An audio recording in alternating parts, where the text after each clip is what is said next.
Трамп и Путин теперь требуют одного и того же. Ватикан в теме, Европа в шоке. Что происходит? Предложение Зеленского и исторический шанс. О чем говорят в Киеве? Атака на Кремль. Кто и как спас ситуацию? Неожиданные подробности. Охота на сирийца по всей Германии. Чем закончились поиски террориста и почему об этом говорит весь мир? Эвакуация в самой спокойной стране Европы. Что случилось? Израиль остается 1 на 1, США торопится создать супербомбу. Это и многое другое. Самые важные и срочные новости, эксклюзивные подробности. Вы смотрите новостной выпуск «Нехта» оперативно о событиях в России, Украине и мире. Раньше и понятнее других. Все, что нужно знать сегодня. Спасибо, что смотрите, спасибо за доверие. Не забывайте ставить лайки, не забывайте оставлять комментарии и не забывайте подписываться на каналы. Все это очень несложно. Поехали. Трамп шокировал своих европейских коллег после разговора с Путиным. Он сообщил о необходимости немедленных переговоров лидерам Украины, Франции, Италии, Германии, Финляндии и главе Еврокомиссии. Даже Ватикан, по его словам, сильно заинтересован в этом процессе.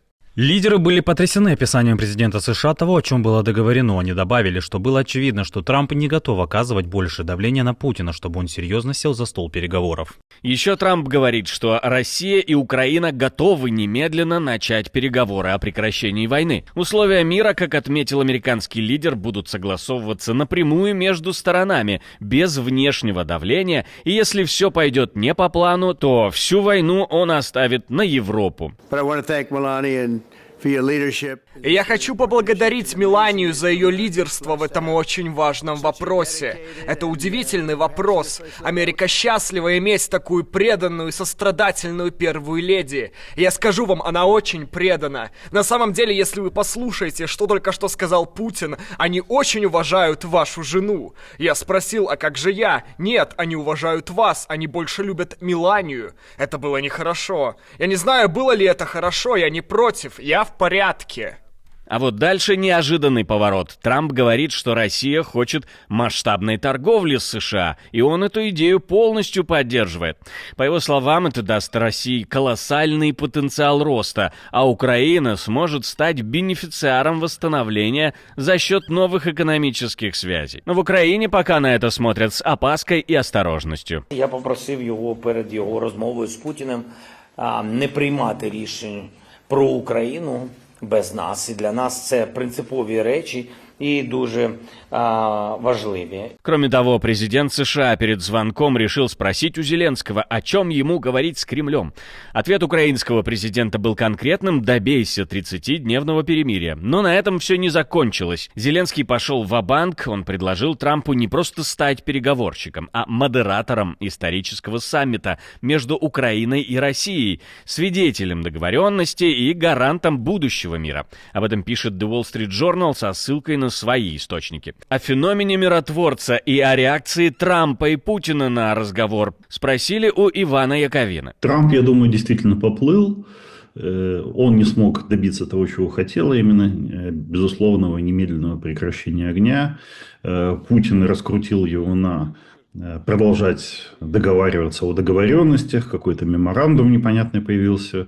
Сегодня Песков выступал, сказал, что когда будет этот меморандум представлен и уж тем более подписан, тоже неизвестно, что нет никаких временных рамок и так далее. То есть, на самом деле, выглядит все так, как будто победил, причем однозначно победил в этих переговорах Путин. Однако на Путине действительно лица не было после этих переговоров.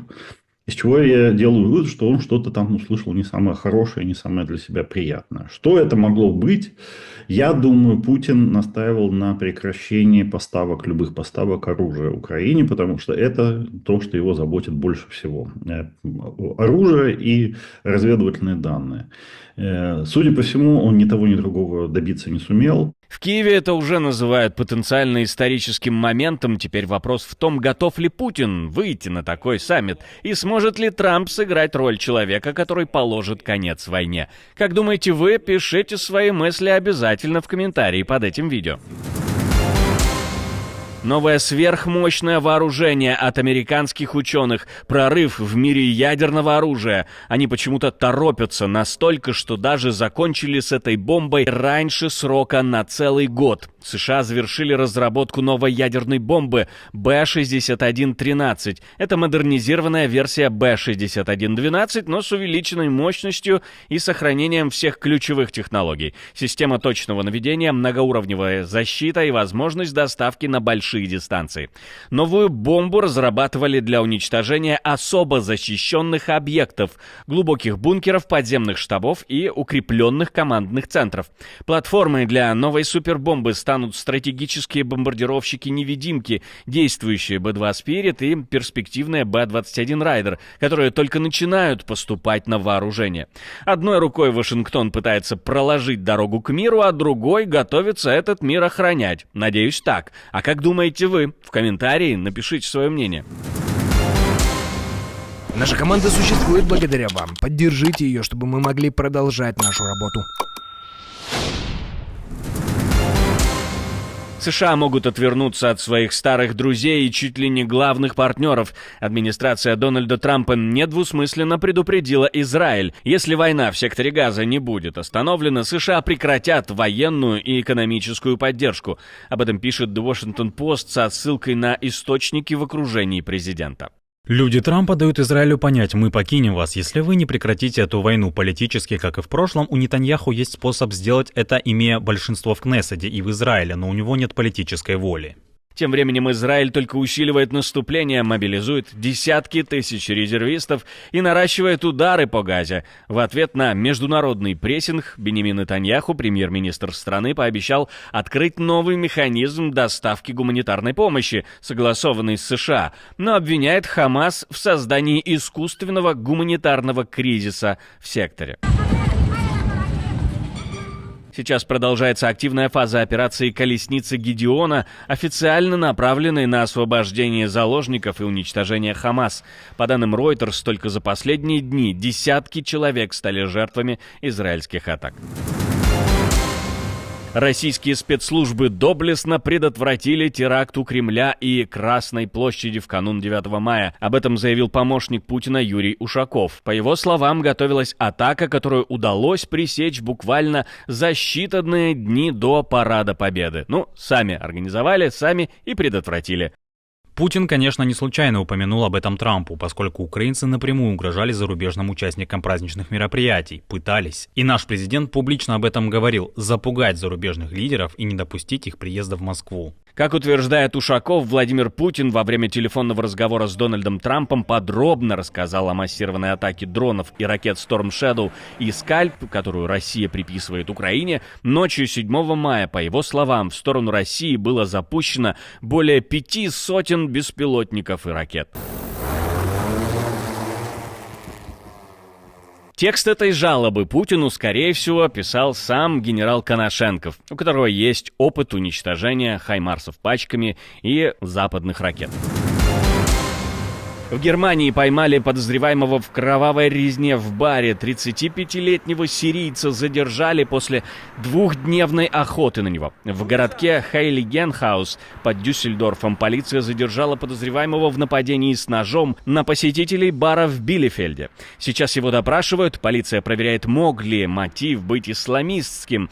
Подробности о личности подозреваемого и возможных сообщниках пока не разглашаются. Напомню, 2 дня назад мигрант с ножом и тростью с лезвием атаковал посетителей бара. Пострадали 5 человек, 2 в критическом состоянии. Нападение произошло внезапно. Террорист оставил рюкзак с документами и горючей жидкостью и скрылся. Швейцарская деревня Блаттен в кантоне Вале полностью эвакуирована. Все 300 жителей покинули свои дома из-за угрозы масштабного оползня. Как сообщили в региональном штабе по чрезвычайным ситуациям, с пятницы с гор уже сошло около 200 тысяч кубометров породы. Но это только начало. Под угрозой сдвига от 2 до 5 миллионов кубометров. Власти не стали ждать. В понедельник было принято экстренное решение о полной эвакуации. 5 дней назад никто в этом районе, в Летшентале и в частности в Блатене, не мог подумать, что гора, которая находится прямо у нас под ногами, которой мы любовались годами, десятилетиями, веками, которую мы считали неподвижной, может сдвинуться с места. Оползни продолжаются, и спасатели следят за ситуацией в режиме 24/7. В ближайшее время ожидается новая волна оползней.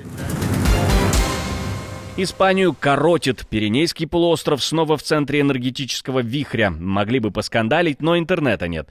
К тому же еще и мобильные сети рухнули. По данным сайта Down Detector, перебои начались около 5 утра по местному времени и охватили крупнейшие города страны. Мадрид, Барселону, Валенсию, Севилью, Малагу, Мурсию и Бильбао. Пользователи жалуются на невозможность совершать звонки, отправлять сообщения и подключаться к интернету через мобильные сети. По предварительным данным, причиной сбоя стала неудачная модернизация сетевой инфраструктуры крупнейшего оператора Телефоника. Отказ также затронул линии экстренной связи. В некоторых регионах даже не работали номера службы спасения 112. Самые посещаемые сайты в мире — неожиданные результаты по состоянию на ноябрь 2024 года. Как минимум, в лидерах, как это ни странно, Google, за ним шагает YouTube, а дальше уже с отрывом начинаются соцсети — Facebook и Instagram. В десятку также входит X, бывший Twitter, WhatsApp, Википедия, Reddit и Yahoo Япония. Примечательно, что ChatGPT занял 5-е место, опередив такие платформы, как TikTok и Amazon. Сайт с картинками для взрослых тоже в первой десятке. Спасибо, что смотрите, спасибо за доверие. Не забывайте про лайки и комментарии, не забывайте подписываться на канал и про кнопочку «Супер спасибо» тоже не забывайте. На этом у меня все, до встречи и хороших вам новостей.